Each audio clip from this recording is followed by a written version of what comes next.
Capítulo 3. A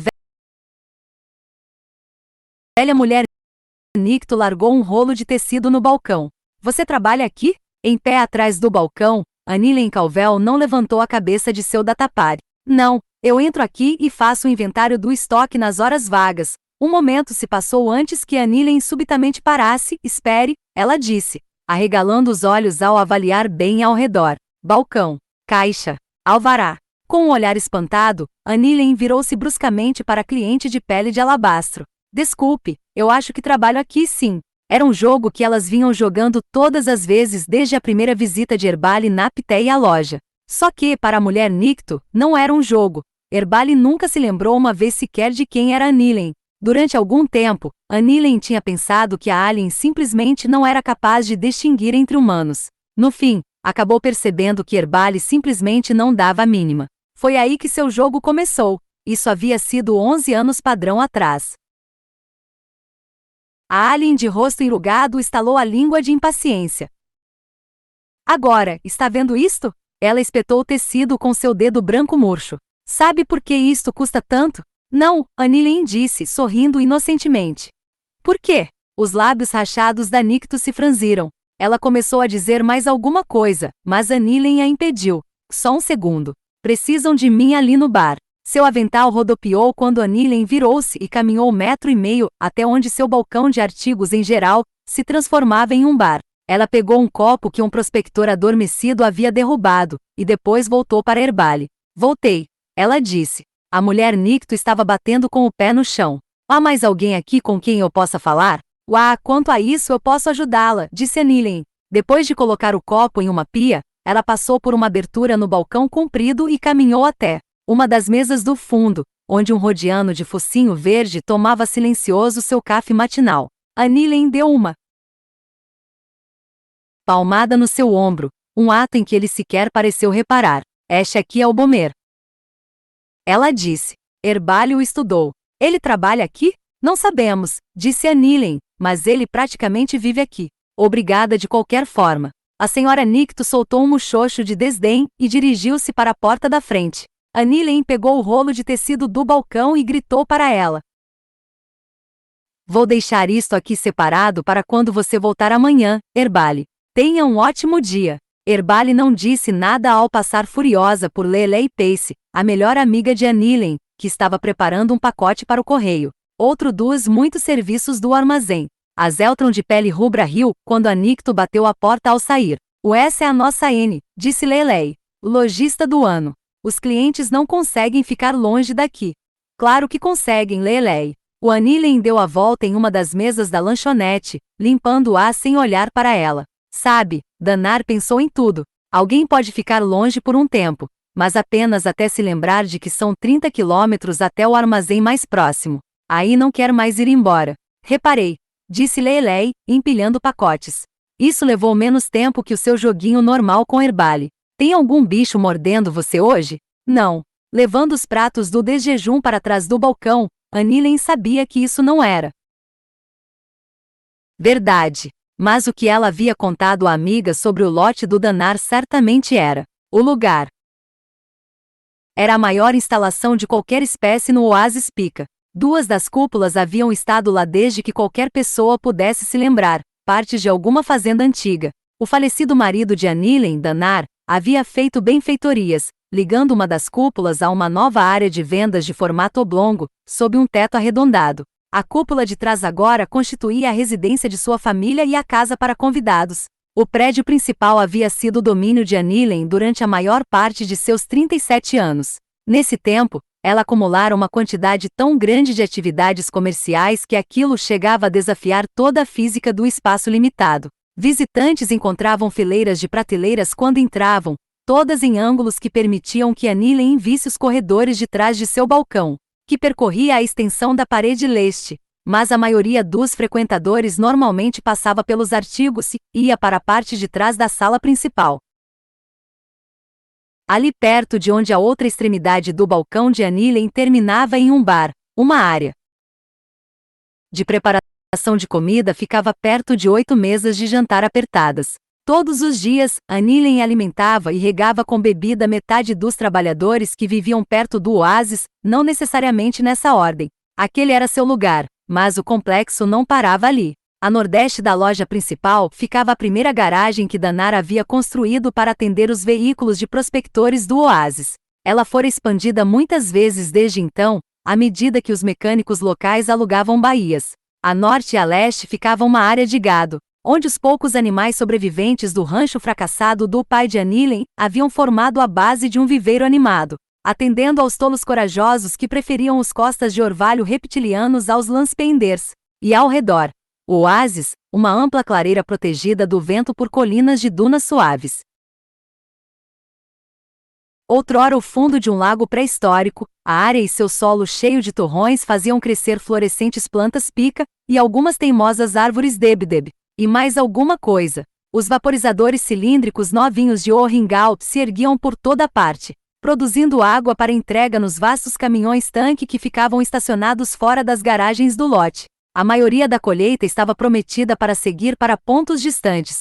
Os nativos da região bebiam apenas o que precisavam, talvez um pouco mais.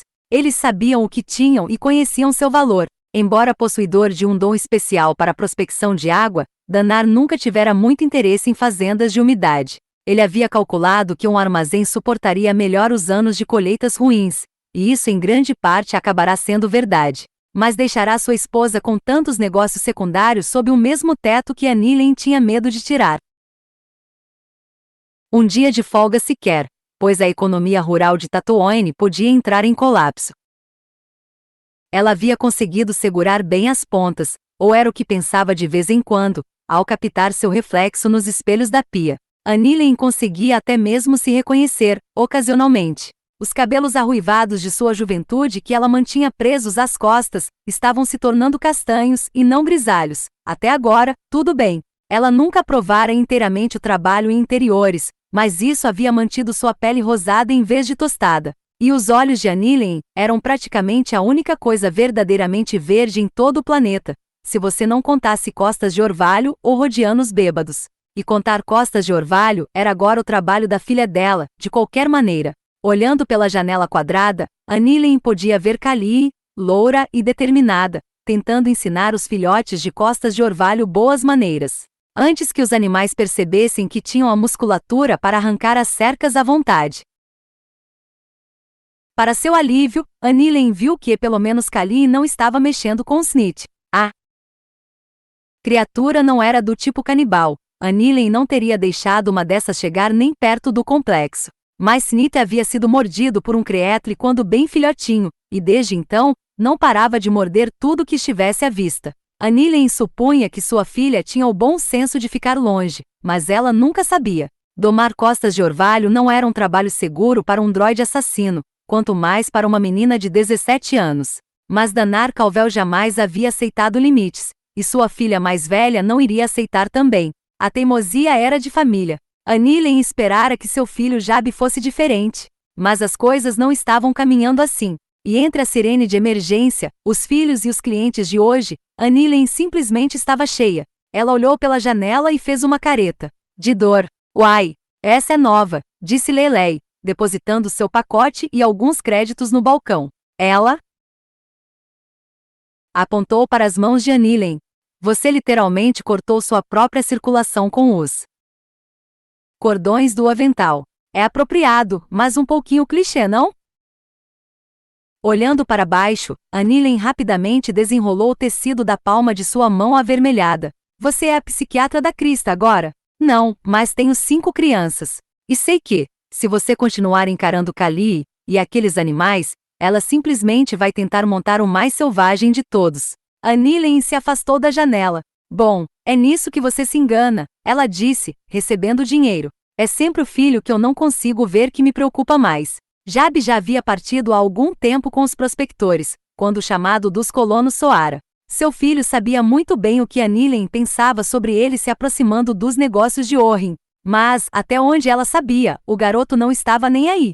Ela simplesmente não o entendia mais. Jabi tinha uma coisa com a qual todo mundo em Tatooine sonhava. Uma vida garantida de trabalho seguro dentro do armazém, ocupando o lugar de seu pai. Em vez disso, o Adolescente teimoso vivia escapulindo com a equipe de trabalho de Orrin. Claro, Annilen. Sabia que o garoto estava de olho na filha de Gaut, Vieca, mas ele tinha tantas chances com aquela menina dos infernos, quanto de se tornar chanceler da República. Ou fosse lá como isso se chamasse naqueles dias. Não, concluiu Annilen, ele havia partido com a equipe naquela manhã em retaliação, por ter sido obrigado a limpar os fornos antes do amanhecer. E se Jabe os acompanhasse em direção ao perigo, seria para magoá-la também. Isso a irritava além de qualquer medida. Esse tipo de atitude era uma coisa imbecil. Até mesmo Kali era inteligente demais para montar Snit só para irritá-la. E Annilen sempre achou que Jabe tinha bom senso, o bom senso dela. Ele seria capaz de dividir a cama com os próprios Tuskens, não seria? Ela tinha medo de já saber a resposta. Encontrou seu datapad de inventário e voltou a olhar para ele. Mas não conseguiu ler uma só palavra, claro. Só via Jabe e Orrin. Orrin. O lote continuava prosperando muito tempo depois da morte de Danar porque Annilen tinha uma regra rígida. Ela nunca deixava ninguém pendurar conta alguma. Só havia uma exceção.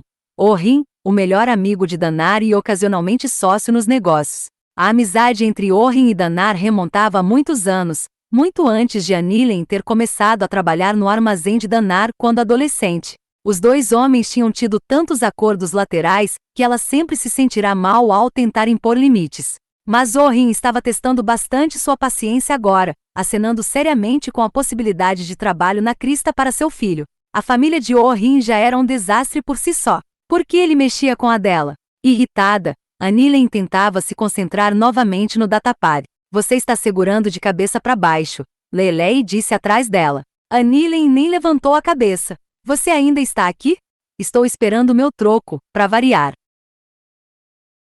Está sem sorte. Variar é a única coisa que Tatoine não faz. Respirando fundo, olhou de volta para Lelei e sorriu cansada.